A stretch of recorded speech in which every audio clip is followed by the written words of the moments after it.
আসসালামু আলাইকুম। Barishal dot news থেকে রাত ৯টার শীর্ষ সংবাদে আমি ফারহানা করিম তুলি। প্রথমে সংবাদ শিরোনাম, পরে বিস্তারিত। বরিশালে ট্রাকের ধাক্কায় আরেক ট্রাক খাদে পড়ে তরমুজ ব্যবসায়ী নিহত। বরিশালে বিএনপি নেতার বাড়িতে হামলা, ভাঙচুর, আহত ৩।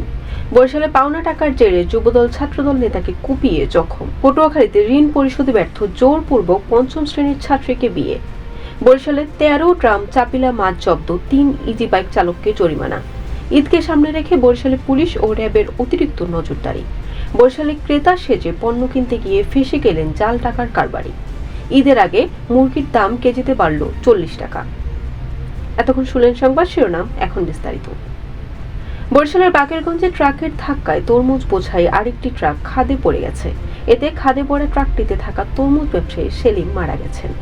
একই দুর্ঘটনায় আহত হয়েছেন আরো ৩ জন। শনিবার বরিশাল পটুয়াখালী মহাসড়কে এ দুর্ঘটনা ঘটে। বরিশালের গৌর নদীতে ভিজিএফ স্লিপ বিতরণ করায় পৌর বিএনপির সিনিয়র সদস্য কামাল লস্করের বাড়িতে হামলা চালিয়ে ভাঙচুর, লুটপাট ও তাকে সহ পরিবারের ৩ সদস্যকে মারধর করার অভিযোগ উঠেছে পৌর ছাত্রদলের যুগ্ম আহ্বায়ক আব্দুল রহিম ব্যাপারী ও তার সহযোগীদের বিরুদ্ধে। বরিশাল সদর উপজেলার চরমোনাইতে পাওনা টাকা চাওয়ার জের ধরে ইউনিয়ন যুবদলের সদস্য সচিব মেহেদী শিকদারকে কুপিয়ে এবং ছাত্রদলের সহসাধারণ সম্পাদক শামীম হোসেনকে হাতুড়ি দিয়ে পিটিয়ে রক্তাক্ত করার অভিযোগ পাওয়া গেছে। শনিবার এই হামলার ঘটনা ঘটে। পটুয়াখালীর কলাপাড়ায় ঋণের টাকা পরিশোধ না করায় পঞ্চম শ্রেণীর এক ছাত্রীকে ৪০ ঊর্ধ্ব এক ব্যক্তির সঙ্গে বিয়ে দেওয়ার অভিযোগ উঠেছে ফুপুর বিরুদ্ধে। এই ঘটনায় এলাকায় চাঞ্চল্যের সৃষ্টি হয়েছে। বরিশালে অভিযান চালিয়ে ১৩ গ্রাম চাপিলা মাছ সহ ৩ ইজিবাইক চালককে আটক করেছে মৎস্য অধিদপ্তর। এ সময় মাছ বহনকারী ৩ ইজিবাইক চালককে ১৫,০০০ টাকা জরিমানা করা হয়েছে। শনিবার বেলা ১২:৩০টার দিকে নগরীর কাশীপুর এলাকা থেকে তাদের আটক করা হয়।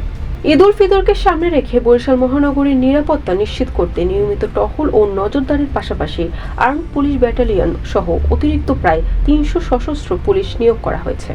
বরিশাল নগরীতে ক্রেতা সেজে দোকানদারকে টাকা দেওয়ার সময় ১৬,০০০ টাকার জাল নোট সহ কারবারি আশরাফুলকে আটক করে পুলিশে দিয়েছে স্থানীয়রা।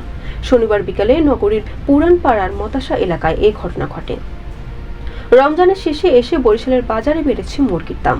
এক সপ্তাহের ব্যবধানে কেজিতে ব্রয়লারের দাম বেড়েছে ৪০ থেকে ৫০ টাকা। একই সঙ্গে সবজির দামও বাড়তে শুরু করেছে। প্রতিটি সবজির দাম কেজিতে ৫ থেকে ১৫ টাকা পর্যন্ত বেড়েছে। Barishal dot news.